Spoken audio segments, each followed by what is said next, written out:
안녕하세요. 올해로 36인 여자입니다. 결혼한 지 1년도 되지 않아서 남편은 물론 시댁이 저의 모든 걸 빼앗아가려고 하는 상황이에요. 저는 현재의 남편과 작년 여름에 결혼을 했습니다. 35에 결혼을 했으니 조금 늦은 편이지요.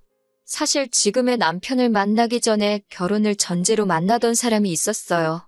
안 좋은 이야기라 시시콜콜 쓰지는 않겠지만 그 남자의 부모님이 저를 썩 마음에 들어하지 않았습니다. 제 성씨가 상놈 집안 성씨라며 대대로 양반 가문인 자기들 집안에서는 저를 받아줄 수 없다는 어이없는 이유로요. 그 당시 남자친구가 어떻게든 자기 부모 마음 돌려보겠다고 노력했지만 부모가 안 된다고 하는데 이겨먹는 자식이 어딨겠어요. 결국 헤어졌습니다. 5년을 넘게 연애하던 사람하고 헤어진 나이는 35이 되어 있고 어찌해야 할 바를 모르겠더라고요. 급한 대로 친구들 통해 여기저기 소개팅을 주선해달라고 했지만 나이가 많다고 퇴짜를 맞았고요. 저도 저 나름대로 노력하고 있는 상황에 집에서 부모님은 언제 시집갈래 스트레스를 주시니 견디기가 힘들더라고요. 그냥 일이랑 결혼한 걸로 치겠다 하니 등에 손자국이 남을 정도로 등짝을 아주 세게 맞고 어머니가 시키는 대로 결혼정보업체에 문을 두드렸습니다. 결혼정보업체에서도 솔직하게 큰 기대는 하지 말라고 하더라고요. 제가 직장을 다니고 모아놓은 돈이 꽤 되는데도 그게 어필할 정도가 되지는 않는다고 하더라고요. 비슷한 조건이면 남자들은 더 어린 여자를 찾는다나요? 그러다가 남자 한 명을 소개받게 되었는데 직업도 적당하고 키도 작지 않고 그럭저럭 괜찮은 조건의 남자를 소개받게 되었습니다. 자기가 원래 20대 여자도 업체 통해 소개받고 그러는데 30살 넘는 여자는 처음 만나본다는 말을 하더라고요. 초면에 뭐 이렇게 무례한 사람이 다 있나 싶었는데 쉴 틈도 없이 저에게 연락하고 제가 너무 좋다고 저랑 잘 되고 싶다고 애타게 저에게 매달리더라고요. 업체 실장님하고 개인적인 친분이 생겨서 사적으로 연락을 몇 번 하고 그랬는데 그 정도면 제 상황에서 가릴 이유가 없다고.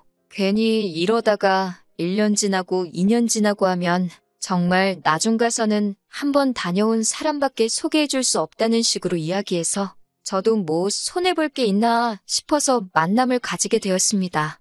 그런데 실제로 만나보니 무례하다기보다는 말하는 게 조금 서툰 사람이라는 느낌을 받았고 제가 그렇게 좋다고 통사정을 하며 매달리는데 그런 모습 때문인가 저도 점점 호감이 가더라고요. 그렇게 저도 결국 마음을 열게 되었고 결혼까지 하게 되었네요. 제가 회사에 몸담은 지는 10년이 넘은 상황이고 모아놓은 돈도 적은 편이 아니었어요. 남편도 적당히 괜찮은 회사 다니면서 그 나이 또래 남자들하고 비교했을 때도 평균 이상의 연봉을 받고 있었고 집은 없었지만 또 결혼한다고 모아놓은 돈도 상당하더라고요. 혼수며 예단이며 그냥 남들 하는 만치만 하고 저도 결혼이 늦은 편이고 남편도 똑같이 늦은 편이다 보니 양가 부모님들 속전속결에 연애시장 6개월 만에 결혼식을 예상했던 것보다 더 빠르게 올리게 되었습니다. 지금 생각해보면 너무 급하게 식을 올린 선택이 결코 옳은 결정이 아니었지만 아무래도 결혼 빨리 하라는 부모님 등살에 못 이겨 저도 시간을 더 들일 수가 없었습니다. 신혼집은 남편 모은 돈, 저 모은 돈 합쳐서 전세로 들어가게 되었어요. 저도 10년 넘게 직장 생활하면서 모은 돈이 상당했기 때문에 집 구하는데 비용은 거의 반반 똑같이 냈습니다. 혼수랑 예단이 있어서 정확히 말하면 제가 조금 더 쓰긴 했지만 엄청 많이 쓴 건 아니고요. 결혼을 하게 되면 남편은 제가 다니던 회사를 그만두기를 원하더라고요. 대학교 졸업한 시점부터 곧바로 취직해서 정이 든 회사였는데 급여도 어느 정도 선까지 오르니까 더 이상 많이 오르는 느낌도 없고 남편 말 맞다나 36이면 충분히 노산인데 아무튼 우리가 비록 전세이긴 하지만 대출 하나 없이 신혼집도 있고 또 남편의 벌이가 적은 편도 아니다 보니 남편 말대로 하루빨리 저도 자녀 계획을 세워야겠다는 생각에 결국 회사를 그만두는 게 맞다는 생각이 들더라고요. 그래서 아쉽지만 10년을 넘게 일한 회사를 그렇게 하루아침에 그만두게 되었습니다. 그래도 10년이나 일했다고 퇴직금으로 들어온 돈이 상당했어요. 결혼 후에 통장은 따로 관리를 하기로 했었는데 남편이 어느 날 저한테 돈 좀 빌려줄 수 있냐고 물어보더라고요. 자기 여동생, 그러니까 저한테는 신우이죠. 아무튼 신우도 조만간 결혼을 하는데 결혼 자금이 필요하다는 이유였어요. 아무리 빌려주는 거라지만 신우 결혼 자금을 왜 내 돈으로 하냐? 시부모님도 계시지 않느냐 하고 조금 곤란하다는 식으로 나왔더니 원래 자기도 저를 만나 이렇게 일찍 결혼을 하게 될 줄은 몰랐다며. 그러다 보니 우리 신혼집 구하는데 돈을 다 써버린 상황이라고 하더라고요. 원래 신우는 결혼 전제로 만나던 사람이 있었고 남편이 저랑 만나기 전부터 날짜가 정확하게 잡히지는 않았지만 올해쯤 결혼을 올릴 계획이 있었다 하더라고요. 그런데 자기가 예상보다 일찍 결혼하게 되면서 신우한테 쓸 결혼 자금까지 시부모님이 미리 땡겨서 쓰신 상황이라고 하더라고요. 잠깐만 빌리는 거고 시부모님이 누구 아는 분한테 빌려준 돈이 꽤 있는데 그 돈을 몇 달 지나서 받기로 했다고. 그러니까 제 돈을 신우한테 먼저 빌려주면 시부모님이 이자 조금 더 쳐서 갚아주실 거라고 이야기했습니다. 결혼식을 당장 올리는 것도 아닌데 무슨 돈이 필요한가 조금 의아했지만 남편과 시댁의 상황도 충분히 이해가 가는 상황이었습니다. 마침 저도 계획에 없던 퇴사로 목돈이 들어온 게 있으니 돈이 없는 상황도 아니었고 이자 조금 쳐서 준다고 하시니 그냥 어디에 투자했다는 느낌으로 생각하고 신우에게 퇴직금으로 들어온 돈 7천만 원을 빌려줬습니다. 그렇게 없는 돈인 셈 치고 지내고 있었는데 갚기로 한 날이 다 되어가는데 돈을 안 돌려주는 거예요. 그렇다고 신우가 결혼식을 올린 것도 아니고 그때부터 뭔가 촉이 이상하더라고요. 조금 늦게 갚게 되면 늦는다 뭐다 같아부터 말이라도 있어야 할 텐데 시부모님을 뵙거나 신우를 만나도 그 돈이 무슨 영린인 것처럼 말도 꺼내지 않고 있던 상황이었거든요. 설마 가족 돈을 떼먹겠어 하는 생각도 들었는데 자꾸 신경이 쓰이니 하루하루 저한테는 말 못할 스트레스였어요. 돈 몇 푼 그거 돌려주겠지라고 하기에는 어쨌든 제가 10년 넘게 일해오며 차곡차곡 모아온 어떻게 보면 제가 결혼하기 전에 열심히 인생을 살아온 증거이기도 한 돈이다 보니 더 신경이 쓰였어요. 그래서 참다못해 신우한테 제가 연락해서 혹시 돈을 언제 갚을 수 있냐고 물어봤어요. 그러자 신우는 돈이요? 무슨 돈이요? 하면서 마치 제가 돈을 빌려준 적이 없던 것처럼 딱 잡아떼더라고요. 그래서 결혼한다고 빌려간 그 돈 말하는 거라고 갚기로 한 지가 벌써 2달이 다 돼가는데 아무 말도 없어서 궁금해서 물어봤다고 말했습니다. 오히려 신우는 저한테 화를 내더라고요. 그게 왜 제가 언니한테 빌린 돈이냐며 그 돈은 자기 돈이라고 오빠 결혼할 때 빌려준 돈 받은 거라고 말을 하더라고요.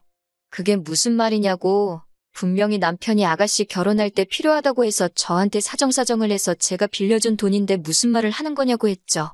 신우는 자긴 모르겠고 갚을 돈 없으니까 이런 걸로 연락하지 말라고 하고 전화를 끊어버리더라고요.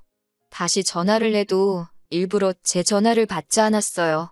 저녁에 퇴근한 남편이 신우한테 무슨 말이라도 들었는지 제 눈치를 보면서 들어오더라고요. 남편 불러 세워서 이게 무슨 일이냐, 내 돈 어디 갔냐고, 내 돈 내놓으라고 소리를 질렀어요. 남편은 실실 웃으면서 사실은 그렇게 됐어 라고 말하면서 자초지종을 설명하더라고요. 자기가 모아놓은 돈이 사실 그렇게 많은 편이 아닌데 조금이라도 조건이 좋은 사람을 만나려면 통장 잔고라도 불려놓는 방법밖에 없어서 신우한테 돈 좀 빌렸다고요.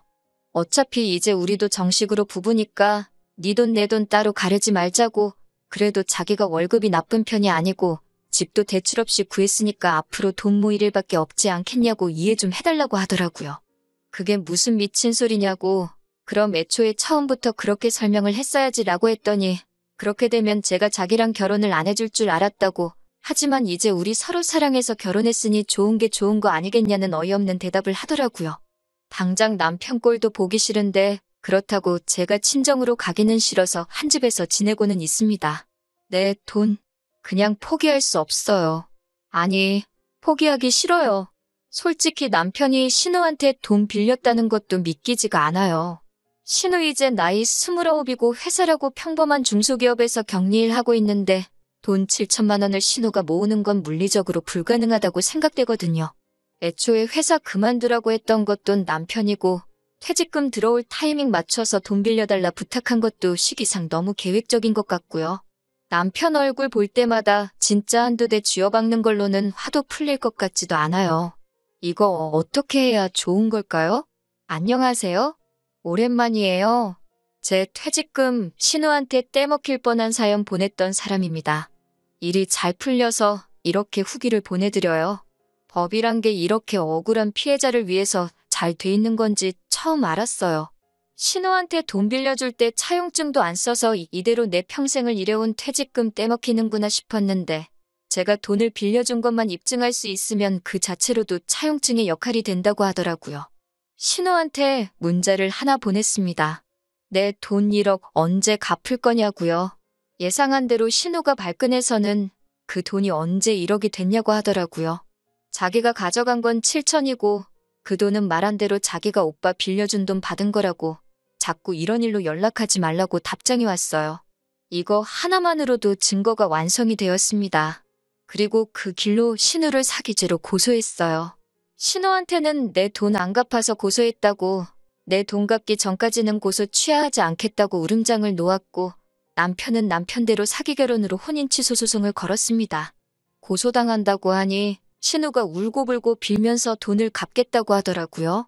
자기 성형수술하는데 써서 지금 돈이 살짝 모자라다고 일단 5천만 원만 돌려받았습니다. 그 돈은 차차 갚아나가기로 했고요.